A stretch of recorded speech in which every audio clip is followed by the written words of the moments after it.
Media. So yesterday, USC and UCLA played on ESPN. And of course, I ended up watching it on YouTube TV or whatever, right? And as I'm watching the game, all they really talked about was Bronny. And I get it. Bronny's been a fan favorite. He's been out since he's in middle school, or really even before that. People have been following him. Him being literally LeBron James Jr. And, people have these expectations for Bronny. Even LeBron, who wants him to be a one and done and play in the NBA. So, of course, I watched the game. All they talked about was him, like I said. And they even, during the second half of the game, while USC was losing, they was losing by at least, I said USC, yeah. They was losing by at least 15 points. And somebody got dunked on. They even had the ESPN recruiter, I forget his name at the moment, because Bill Walton was doing the commentating, come on. And all they talked about was Bronny, even while dude getting dunked on. They not really playing defense.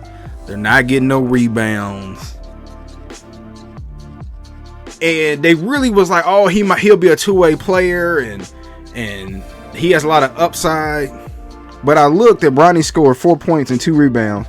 Now he did have a block that went on ESPN and he got a technical foul. Look like he said, get that ish out of here.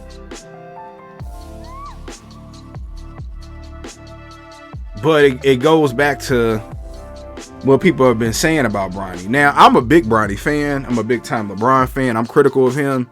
But I ain't going to never get in the way of a father pushing his son to be great. Not going to do it on this channel. But I just wish that the media would just back off just a little bit.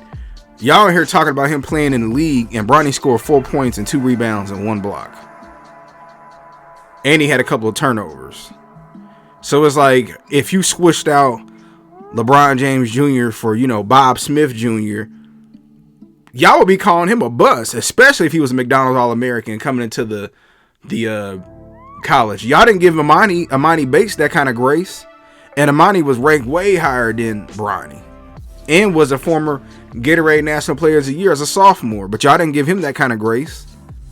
Y'all immediately, after a handful of games, questioned, is he even going to play in the NBA? But when it comes to Bronny, it's because he generates so much attention, which turns into dollars. It's like y'all going to drag this kid to the ground. I just wish that people would just give him time to grow and develop. He didn't even really play the first half or whatever, or quarter of the season due to health issues. And here's another thing. Their team is atrocious. They are 8-12. And I think 2-6 in conference play. Terrible. They're not even going to make the tournament. And Dana Altman, who had, or that's not it. What's the USC coach name? My bad, y'all. I don't think it's Dana Altman. But anyway, regardless, he didn't coach several NBA players. Is he even going to have a job after this?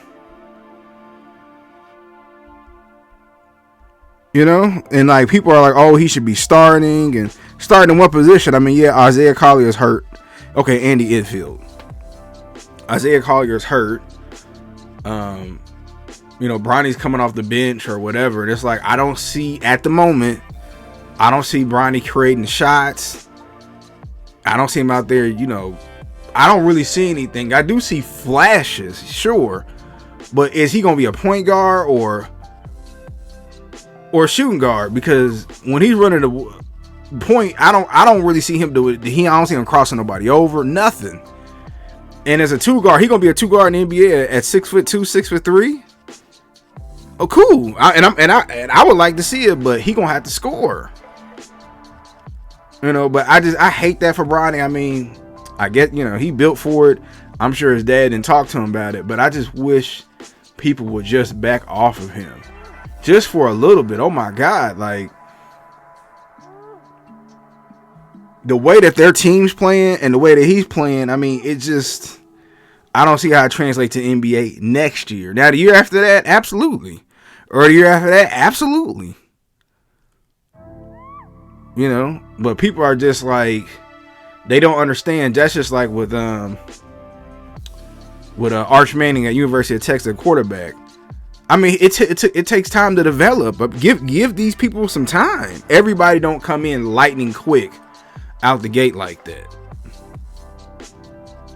College is a whole nother step above. You got players that's on a team that's 22, 23 years old, and they was 4-star recruits back then.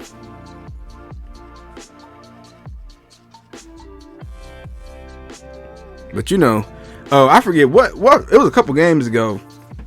They had Isaiah Collier, and I can't remember if it was Boogie Ellis. Then they had Bronny up there on the screen as team player. It's like, man, y'all will do anything to squeeze a dollar, man. And this also, in my opinion, are we giving these players too much too soon? Look at how many players that was middle school legends, struggling in high school, or middle school legends, high school legends, and then you don't hear from them no more. The list goes on, and I don't really have to drop too many, but just for, I guess, the two most relevant people is Bronny and Mikey Williams. Y'all loved them when they was in 8th grade, 7th, 8th grade. And then even first couple years in high school, and then those last 2 years, y'all turned on them. I seen so many people turn on them. Now to the point to where they the most hated. They love to build you up just to bring you back down, just to build you back up again. And you starting to see that. Bronny, anytime Bronny grabbed the ball, he's booed or called overrated, or people cheer when he miss a shot. And don't get me wrong, people are going to cheer, but I mean, you can tell it's a clear difference when he gets the ball. I mean, anytime he get the ball, you boo. Oh, another thing, they was talking about Bryce on there. Like, y'all talking about Bryce during a college game.